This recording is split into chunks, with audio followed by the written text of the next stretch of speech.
Sub-Commander Yethris ran the scan again. The same result. The same impossible result. He pressed his 4 fingers against his temples and breathed slowly. Border Station Ascending Truth had been his assignment for 3 years. 3 years of nothing. Ships came. Ships went. Traders. Diplomats. The occasional smuggler stupid enough to cross Dominion space without papers. Nothing like this. The mass signature on his screen showed a vessel the size of a small moon. Its energy output burned so bright that the sensors kept trying to classify it as a star. But stars did not move at faster than light speeds. Stars did not cross sacred borders without permission. Stars did not broadcast a single word in 4,000 languages. Margaret. Yethris checked his translation software. The word meant nothing in Dominion language. He ran it through the cultural database. A human name. Female. Common among their species 300 years ago. Humans. He almost laughed. The file on humanity was one of the shortest in Dominion records. A young species, aggressive but primitive. They had been discovered 3 centuries ago, still burning dead plants for energy, still fighting wars over invisible lines on their single planet. The Dominion had placed quarantine buoys around their system and moved on.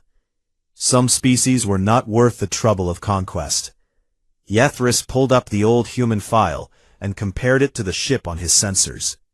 The file showed chemical rockets, fragile tin cans that could barely reach their own moon. His sensors showed something else entirely.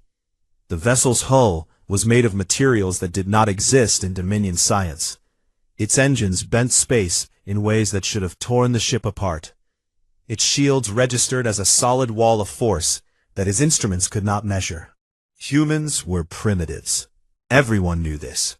Yethris ran the scan a 4th time. Same result. He opened a channel to a superior officer. Commander Veilth appeared on his screen, looking annoyed. She had been eating dinner. Sub-Commander, this had better be important. Commander, we have an unknown vessel crossing the border.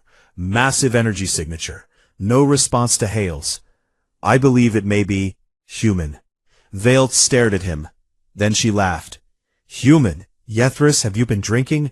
No, Commander. I have run the scan 4 times. The vessel's transponder is broadcasting a human word. I request permission to show me. Yethris transferred his sensor data to her screen. He watched her face change. The amusement drained away. Her skin paled from deep blue to almost white. That cannot be correct, she said. I have verified. Run it again. Veilth's mandibles clicked together in the nervous pattern that meant real fear. I am alerting High Command, she said. Do not take any action. Do not attempt contact. Just watch it. The channel closed. Yethris watched. The human ship moved through Dominion space like it owned the territory. It did not slow down. It did not change course. It did not respond to the automated warning signals that screamed at it in 100 languages to stop and identify itself. It just kept going. Deeper, faster. Yethris zoomed his visual sensors on the hull. The image was grainy at this distance, but he could make out details that made no sense. The ship was covered in marks. At first, he thought it was damage, battle scars from some unknown war. But the marks were too regular, too deliberate. They were names. Thousands of names, carved into the hull of a ship that should not exist. Human names, cut deep into metal that Dominion science said could not be cut. Some of the carvings looked old, worn by time and radiation. Others looked fresh. Yethris felt something cold move through his chest. He had seen warships before. He had seen destroyers and carriers and dreadnoughts built for conquest. This was something different. This was a memorial that could kill. The human ship passed within scanning range of Ascending Truth, close enough to rattle the station's hull with the wake of its passage, close enough for Yethris to read one of the names carved near the bow. James Chen, 2847 to to 2891. He never stopped believing. Below it, another name. Sarah Chen, 2869 to 2934. She taught her children the mission. And another, David Chen, 2901 to 2962. He built the engines that would take us there. All Chen, all the same family name. Generations of them, carved into the hull of a ship that had traveled who knew how far, for who knew how long, looking for someone named Margaret. The ship did not slow, it did not turn. It passed ascending truth like the station was not even there, and continued into the heart of Dominion space. Yethris received the notification 30 minutes later. High Command had authorized a military response. The Third Fleet was being activated. 42 warships would intercept the human vessel and demand its surrender. 42 ships against one. Standard overwhelming response. The Dominion did not believe in fair fights. The Dominion believed in making examples. Yethris looked at his sensors one more time. The human ship was already a bright dot, disappearing into the distance. Still broadcasting that single word in 4,000 languages. Margaret. He thought about the names on the hull. He thought about the family called Chen. He thought about what kind of species would carve their dead into their warship and fly it across the galaxy looking for someone. He thought about the old file that called humans primitive. For the first time in his career, Yethris wondered if the Dominion had made a mistake. The Third Fleet would arrive in 6 hours. 42 ships with enough firepower to crack a planet. The human vessel would be stopped. It would be boarded. Its crew would be captured and questioned, and probably executed for violating Dominion space. This was certain. This was how things worked. But Yethris could not stop looking at his sensors. He could not stop thinking about those names. He could not stop wondering what kind of promise could make a species build a ship like that. And he could not stop the small, cold feeling in his chest that whispered something was very wrong. The human ship did not slow down. It never did. Fleet Admiral Corveth had studied the human files years ago. He found them amusing, a species ruled by emotion, a species that formed bonds so strong they would die for complete strangers, a species that called this weakness love and considered it their greatest strength. Corveth had laughed at that. Love was not strength. Love was a chain. It made you predictable. It made you weak. Now he stood on the bridge of his flagship and watched a human warship ignore his entire fleet. 42 vessels surrounded the human ship. Destroyers, cruisers, his own dreadnought, the Eternal Dominion, with enough weapons to glass a continent. They formed a perfect sphere of death around the intruder. The human ship did not stop. Broadcast again, Corveth ordered. His communications officer obeyed. The message went out in every language the Dominion knew, including the crude sounds that humans used for speech. Unknown vessel, you have violated Dominion space. Stop your engines and prepare to be boarded. This is your final warning. Silence. The human ship kept moving. It pushed through the fleet's formation like the warships were not even there. Its shields brushed against a destroyer's hull and knocked the smaller ships spinning. Corveth felt his anger rising. No one ignored the Dominion. No one. Warning shot, he commanded. Across their bow. Show them we are serious. The Eternal Dominion's main cannon fired. A beam of pure energy screamed across space, bright enough to blind sensors, hot enough to melt steel. It should have passed in front of the human ship, a demonstration of power, a final chance to surrender. The human ship turned into the beam. Corveth's crew gasped. The vessel had deliberately taken the shot, a direct hit to the forward hull, enough energy to destroy a small moon. The human ship's shields flared white. Then, nothing. It kept moving. Damage report on the target, Corveth demanded. None detected, Admiral. Their shields absorbed the entire blast. Corvette stared at the view screen. His flagship's main weapon had done nothing, not even slowed them down. The human ship broadcast a new word, a single word in 4,000 languages. Where? Admiral, his intelligence officer approached with a data tablet. I have found something in the archives. You need to see this. Corvette took the tablet. He read the file. Then he read it again. 200 years ago, a Dominion science vessel had visited the outer edges of human space. The humans were still primitive then, still bound to their home system, easy targets. The science vessel had taken samples, 12 human specimens, removed from a small colony on the edge of their territory, brought back to Dominion space for study. The project was called Species Assessment Initiative. The goal was to determine if humans had any useful biological traits worth harvesting. The project ran for 20 years before being declared unproductive. The specimens were disposed of. The files were archived. Corvette looked at the list of specimens. 12 names, 12 humans taken from their homes and brought to a place they could never escape. One name caught his eye. Margaret Chen, female, age at acquisition, 7 years old.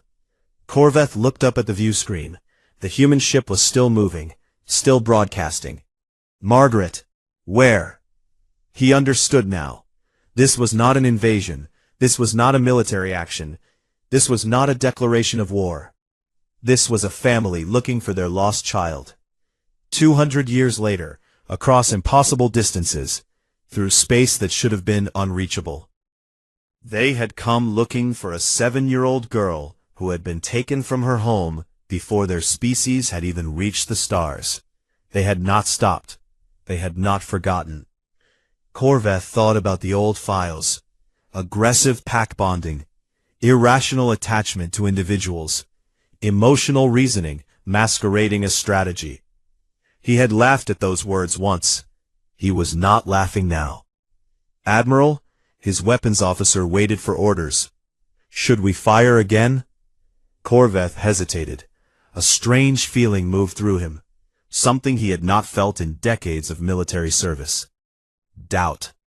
The human ship was not attacking. It was searching. It had crossed the galaxy for 2 centuries looking for one person. It had taken a direct hit from his flagship and kept going. Not because it wanted war, because it wanted answers.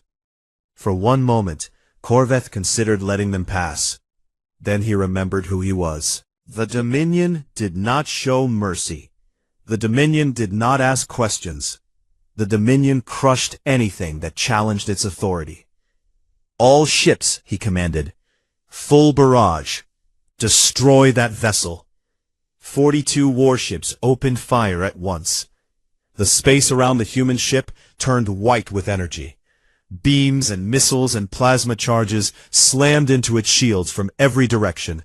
Enough firepower to destroy a fleet. Enough heat to melt a planet's crust. The human ship vanished inside the storm. Corvette watched, waited. His crew held their breath. The light faded. The human ship emerged from the fire.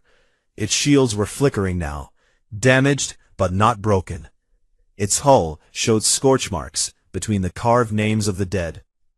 It did not fire back. It did not turn. It did not run. It kept going. And it broadcast one more word. Where? Corvette felt something cold settle in his stomach. His entire fleet had just thrown everything they had at a single ship. They had heard it. They had not stopped it. And it still was not fighting back. Admiral, his intelligence officer's voice shook. I have tracked the specimen Margaret Chen through the archives. I know where she was taken. Where? Corvette demanded. A processing facility on the moon Veth Car. She was recycled there, 60 years after acquisition. The facility has been decommissioned for over a century. Recycled, a clean word for an ugly truth. Corvette looked at the human ship pushing through his fleet's formation. It was heading deeper into Dominion space, toward the core systems, toward Veth Car. They are going to find her, he said quietly. After all this time, they are going to find her. His weapons officer waited for new orders. Attack again? Retreat. Something. Corveth gave no orders. He just watched the human ship burn through the darkness, still searching, still calling out that name in 4,000 languages. Margaret. 200 years. That was how long humans could hold on to love. Corveth had called that a weakness once. He was not sure what to call it now. Archivist Sulen had not spoken to another living person in 16 days. This was normal. The biological acquisition archives were located deep beneath the capital city, in tunnels that had been old when the Dominion was young. No one visited. No one cared about files that had been sealed for decades. Sulen preferred it this way. She had spent 40 years in the darkness, organizing records of experiments that most citizens did not know existed. She did not judge. She did not question. She simply filed. When the summons came, she assumed it was a mistake. She was wrong. "We need you to find a file," the military officer said. He looked uncomfortable in the archives. Too many shadows, too much dust, too much history that no one wanted to remember. A human specimen, taken approximately 200 years ago. Name, Margaret Chen. Sulen's fingers moved across her console. The archives held millions of records, species from across the galaxy, collected and studied and discarded. Finding one human among them should have been difficult. It was not. Margaret Chen's file was flagged. Someone had been searching for it recently. Military intelligence probably, trying to understand the ship that had invaded their space. Sulen pulled up the record and began to read. Margaret Chen, human female, acquired from Colony 7 in the Outer Sol system. Age at acquisition, 7 standard years. Physical condition, healthy. Mental condition, distressed. The early notes were clinical. Test results, biological samples, measurements of bone density and neural activity. The scientists had been thorough. Then the notes changed. Subject displays unusual attachment behavior. Frequently asks for mom. Refuses to cooperate with testing, unless comforted. Requires significant resources to maintain psychological stability. Sulen kept reading. Subject has been transferred to labor division. Physical capabilities deemed sufficient for light industrial work. Mental distress ongoing, but manageable with sedation. 20 years of labor records followed. Margaret Chen had been moved from facility to facility. Mining operations, manufacturing plants, agricultural stations. Always working, always watched, always documented. The notes mentioned her questions. She asked about her home. She asked about her family. She asked if anyone was looking for her. She was told no. Sulen found the final entry. Subject Margaret Chen. Age at termination, 34 standard years. Cause, system failure due to accumulated labor stress. Remains processed at Vethkar Recycling Facility. No biological value recovered. File closed. Recycled. Sulen had read thousands of files like this. Specimens taken, used, discarded. It was the way of things. The Dominion needed resources. Some species became resources. But something about this file felt different. She pulled up the human ship's sensor data. The military had been tracking it for days now. It had fought through the Third Fleet. It had taken damage that should have destroyed it 10 times over. It was still moving toward Vethkar. Sulen looked at the ship's energy signature. She looked at its estimated age. 40 years. The ship had been traveling for 40 years. She searched deeper, found reports from human space, intelligence gathered before the quarantine buoys went up, before the Dominion stopped watching. The humans had launched this ship 40 years ago. They had aimed it at Dominion space with one mission: find the 12 specimens taken 2 centuries before. The crew that had launched it was dead now. Old age, natural causes, but their children had taken their place. and their grandchildren after that. 3 generations had lived and died on that ship. Born in the darkness between stars, raised knowing only one purpose: find Margaret, find the others, bring them home. Sulen looked at Margaret Chen's file again. Subject frequently asks for mom. She had asked for her mother. For 27 years she had asked. No one had come. No one had answered. But someone had been coming. They just had not arrived in time. Sulen felt something she had not felt in 40 years of working in these archives. Something that made her hands shake and her eyes burn. She felt ashamed. The Dominion had taken a child. The Dominion had worked her until she died. The Dominion had ground her bones into fertilizer and filed the paperwork. And her family had built a warship and chased her across the galaxy for 200 years. They had not forgotten. They had not given up.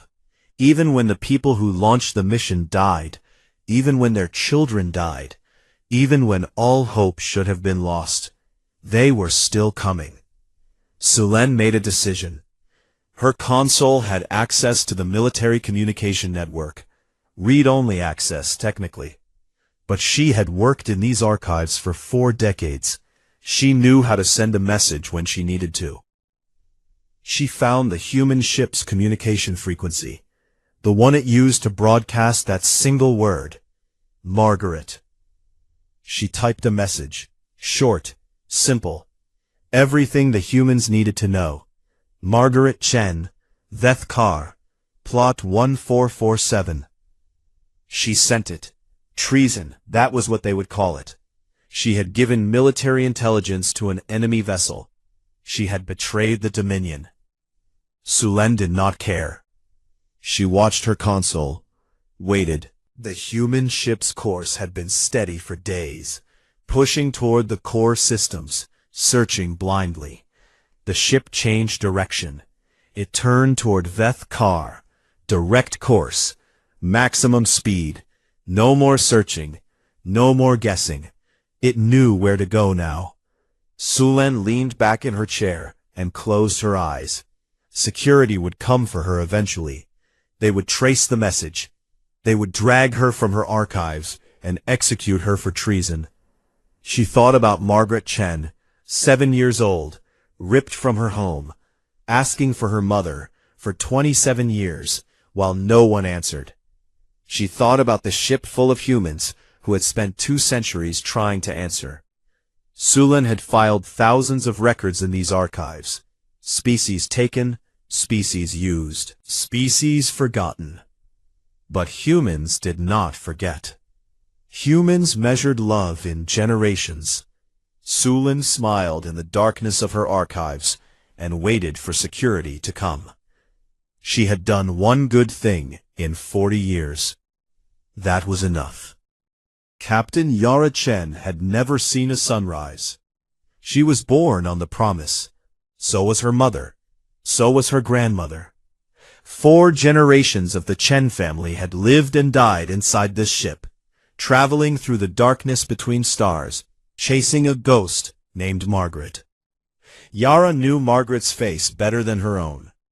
Holographic images covered the walls of her quarters. A 7-year-old girl with dark hair and bright eyes, laughing, playing, alive. That girl had been dead for over a century. Yara knew this. Everyone on the ship knew this. But they kept going anyway. Because a promise was a promise. The ship shuddered around her. Another hit. The Dominion had been throwing everything they had at the Promise for 3 days. Cruisers, destroyers, orbital defense platforms. The shields were failing. The engines were burning too hot. The hull was cracked in 17 places. They were almost there. Report, Yara commanded. Shields at 4%. Engines at 60%. Hull breach on decks 7 through 9. We have sealed those sections. Her first officer's voice was steady. Lieutenant Commander James Chen, her cousin. He had been born 3 compartments down from her quarters. They had learned to walk on the same deck plates. Casualty report. 47 dead, 112 wounded. 47. Yara felt each number like a wound. She knew every person on this ship. She had grown up with them, played with them, learned with them. They were not crew, they were family. And they were dying. For Margaret. For a woman none of them had ever met. Time to Vethkar? 20 minutes. 20 minutes. After 40 years of travel. After 200 years of searching. After generations of sacrifice. 20 minutes. Push the engines harder, Yara ordered. Captain, the engines are all ready. Harder. The ship groaned. Metal screamed against metal. Warning lights flashed across every console. But the Promise accelerated, pushing through the Dominion fleet like a burning spear. They would not stop. They had never stopped. The moon appeared on their view screen. Vethkar, a dead rock orbiting a dying star. No atmosphere, no life, nothing but dust and abandoned facilities. And graves, thousands of graves. The Dominion fleet pulled back as the Promise entered orbit. They did not pursue. Perhaps they had finally run out of ships. Perhaps they were waiting to see what the humans would do. Yara did not care.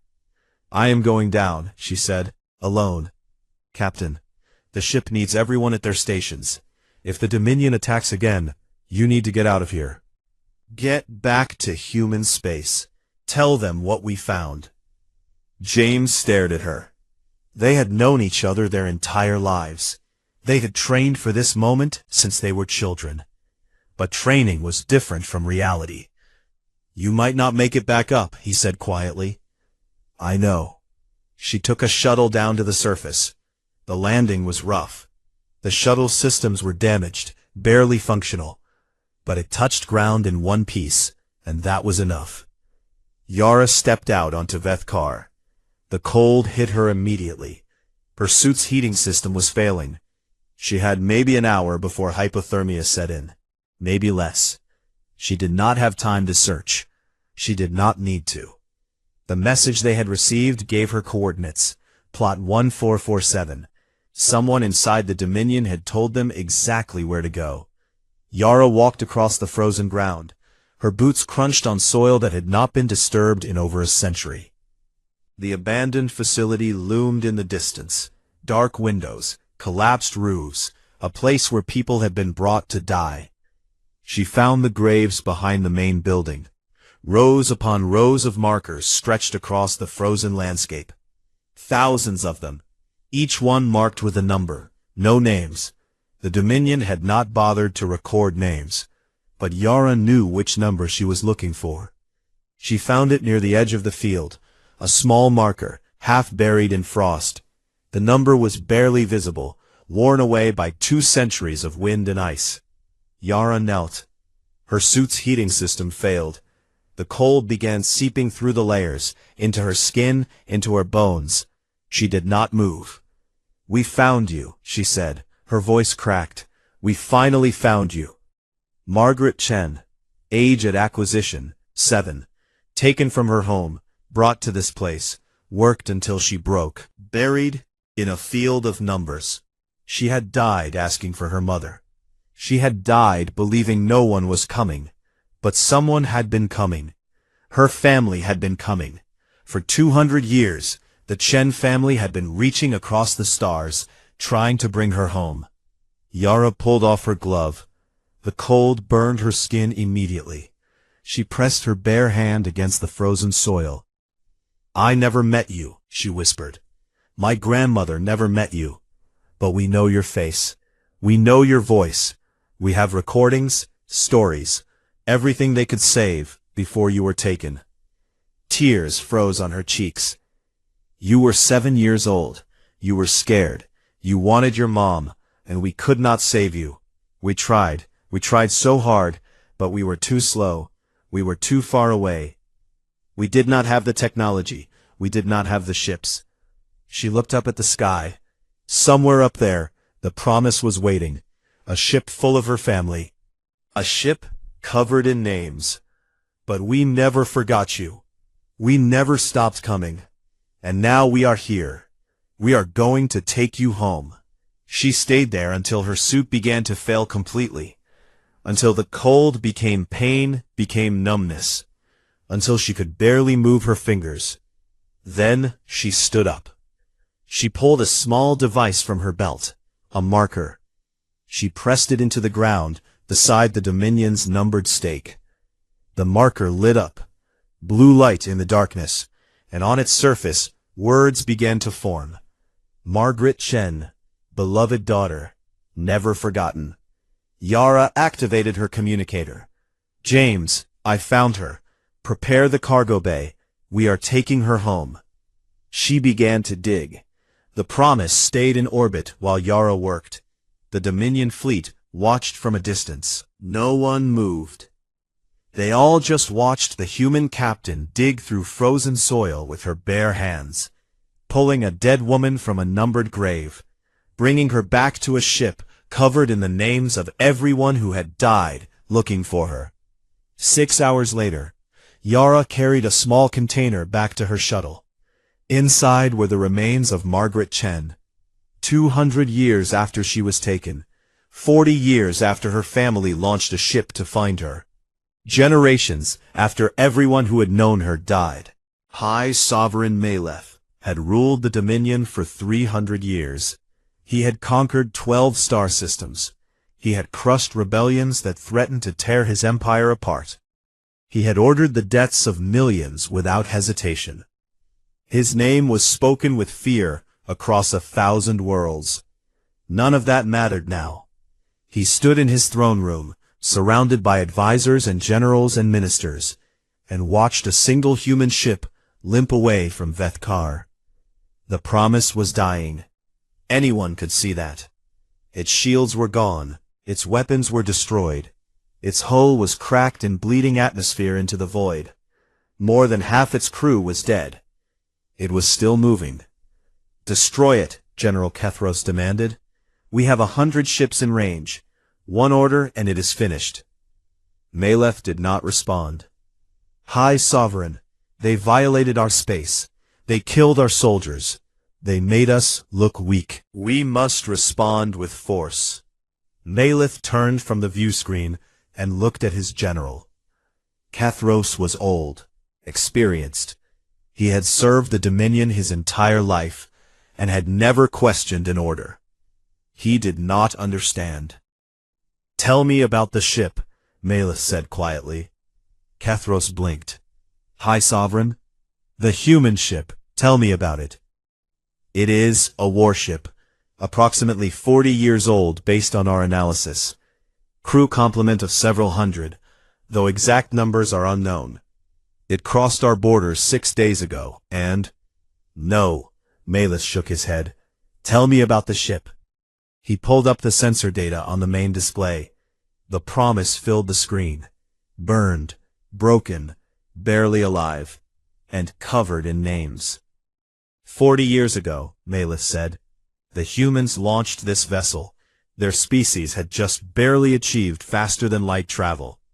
They had no experience with interstellar warfare. They had never left their own system in meaningful numbers. He zoomed in on the hull. Names scrolled past, thousands of them, carved into metal that should have been impossible to carve. They knew this mission would take longer than any human lifespan. They knew the crew that launched it would never return. So they built a ship that could sustain generations. They raised children in the darkness between stars. They taught those children the mission. And when those children grew old and died, their children continued.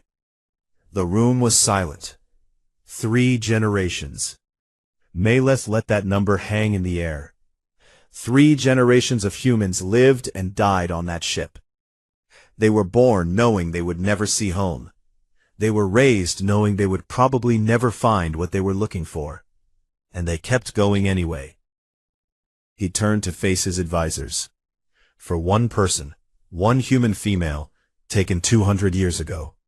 A child who died in our custody over a century before this ship launched. They built a multi-generational mission to find her remains and bring her home. General Kethros shifted uncomfortably. High Sovereign, surely this is irrational. They spent 2 centuries and countless lives to recover bones. The strategic value is nothing. The resource expenditure is insane. It makes no sense. No, Maleth agreed. It does not. He pulled up the old human files. The assessments made 3 centuries ago when the Dominion first discovered humanity. He read the words aloud. Aggressive pack bonding, irrational attachment to individuals, emotional reasoning masquerading as strategy. He closed the file. We wrote those words as criticism. We saw their attachments as a weakness to be exploited. We thought their love made them predictable. He looked at the promise on the view screen. Still moving, still bleeding, still refusing to die. We were wrong. High Sovereign, we took 1 child, 1, and they sent a ship crewed by her family's descendants for 2 centuries. They did not stop when we ignored them. They did not stop when we attacked them. They did not stop when we killed them. Maleth walked to the center of the throne room. His voice echoed off the ancient walls. We have faced many enemies. The Vorthon Collective, the machine minds of Sector 7, the hive swarms of the Outer Rim. All of them fought for resources, territory, survival. We understood them.